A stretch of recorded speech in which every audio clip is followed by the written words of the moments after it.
Gemini, hi! Welcome to Mr. Queen PH. At ito ang inyong energy update ngayong May 1 to 15, 2024. This is a general reading. Just take what resonates. Watch your Sun, Moon, Rising, Venus for other messages. And thank you sa lahat ng mga sumusuporta dito sa ating channel. Just a reminder, gamitin nyo lamang ang reading na to bilang gabay. Pa-follow, like na rin ng ating Facebook at TikTok. Lahat po yan Mr. Queen PH. Like, share, subscribe. Turn on post notifications para lagi kayong updated sa ating mga readings. And if you're interested in private readings, meron tayong promo ngayon, 3rd anniversary promo, 25% discount sa mga tarot reading services from May 2 to 15, 2024. Ayan, so kung gusto niyo mag-book, meron tayong link sa description at sa pinned comment, paki-check nyo na lang. Okay, let's see. Gemini energy update, May 1 to 15.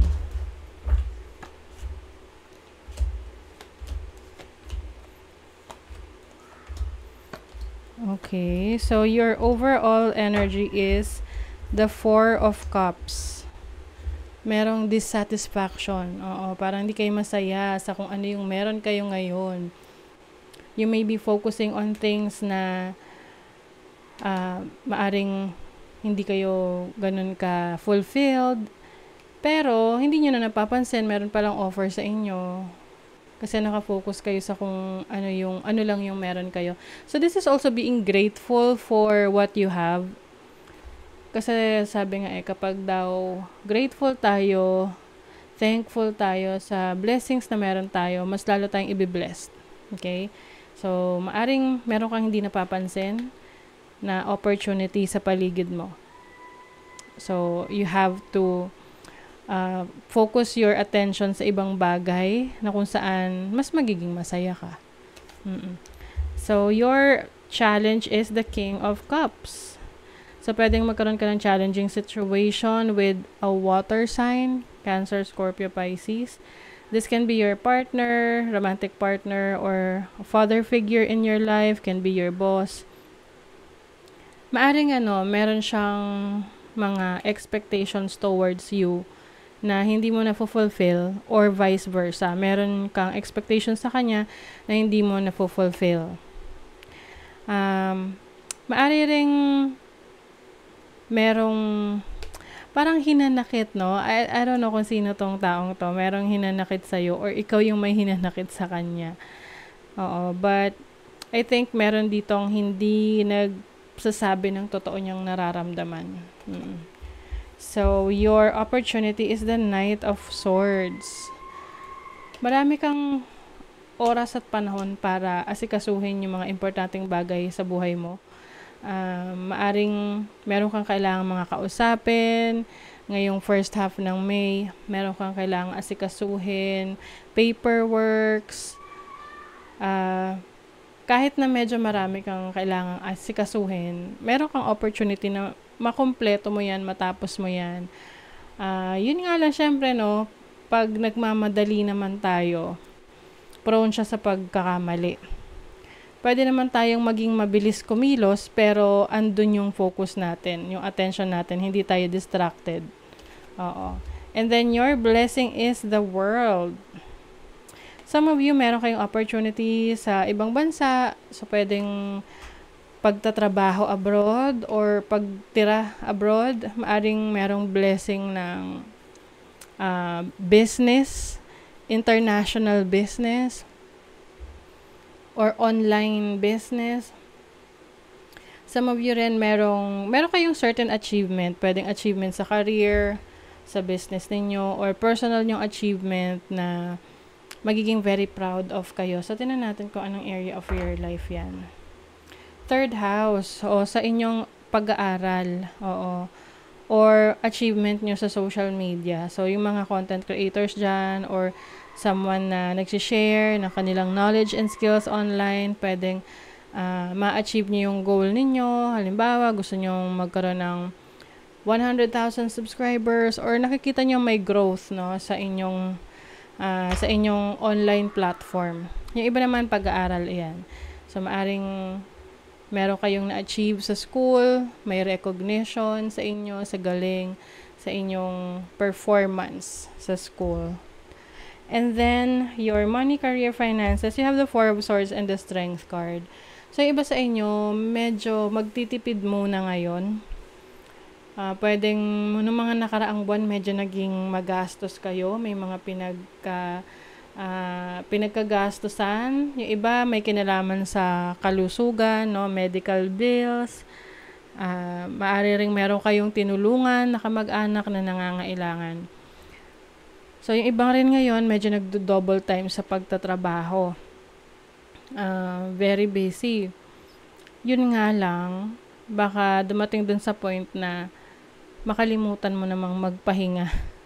May ganun ba, nakakalimot magpahinga? Kasi meron akong kilala nun, as in double shift siya pumasok. Tapos uuwi lang siya para magpalit ng damit at maligo, tapos papasok ulit. So, 'di ba, hindi 'yun healthy eh. So, for some of you, kailangan nyo ng pahinga. Oo. Siyempre, aanuhin natin yung kikitain natin kung ipambabayad lang natin yun sa medical bills dahil nagkasakit tayo sa katatrabaho. So, take care of your health. And then, some of you naman, pagdating sa business ninyo, tuloy-tuloy yung pagpapatatag nyo ng negosyo. Maari ring meron kayong mga inaayos ngayon na mga decision nyo na hindi nag-work, mga failed decisions. So, ngayon, you are recovering. Nakaka-recover ka na. So, sa relationship naman, you have the Seven of Cups and the Temperance card. So, I feel like some of you confused kayo sa connection mo with this person, no? Pwede kasing hindi siya ganun ka-expressive or maaring paiba-iba siya ng mood.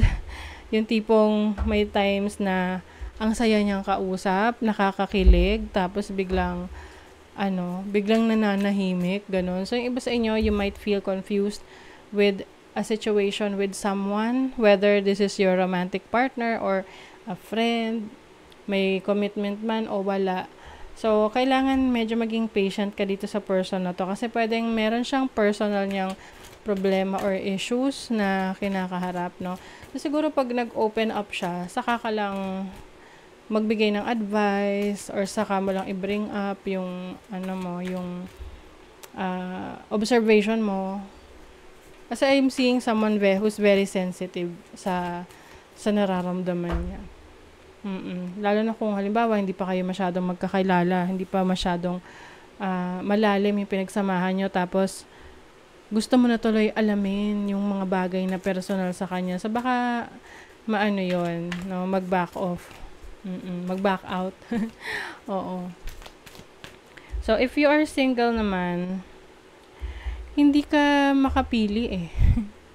Oo, you're taking your time. So, siguro, hindi ka pa ganun ka seryoso sa ngayon to get into a commitment, a relationship.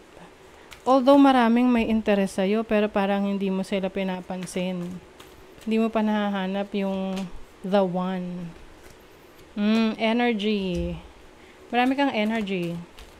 Ngayong second half ng May para magawa yung mga task mo. You also have grace. So, this is blessing, grasya, no? So, meron kang blessings from the universe. Maaring i-bless ka sa yung career, sa trabaho, sa business mo. And this is also blessing of friends. So, maaring blessed ka sa mga kaibigan na very supportive sa'yo. Some of you are also going to take care of yourself. So, may glow up dito. Oo, yung iba magpapaayos ng inyong hair. Kumbaga parang i-reinvent nyo yung inyong looks. Aquarius energy. Yeah, experimental. I think mas mag-experiment kayo sa mga bagay na gusto nyong subukan. Can be sa career, sa business, even sa relationship. First house, yes. Focusing on yourself. Yun muna ang inyong attention ngayon. Pag-i-improve ng inyong sarili. May mga creative ideas, no? May fresh start, bagong simula. Period of prosperity and abundance. Wow, ang ganda naman ito, Gemini. Meron ka ng creative ideas, new beginnings, and then meron pang prosperity and abundance. Wow. Younger woman. So, dealings or relationship with a younger woman. So, yung iba sa inyo, merong significant na tao sa buhay nyo.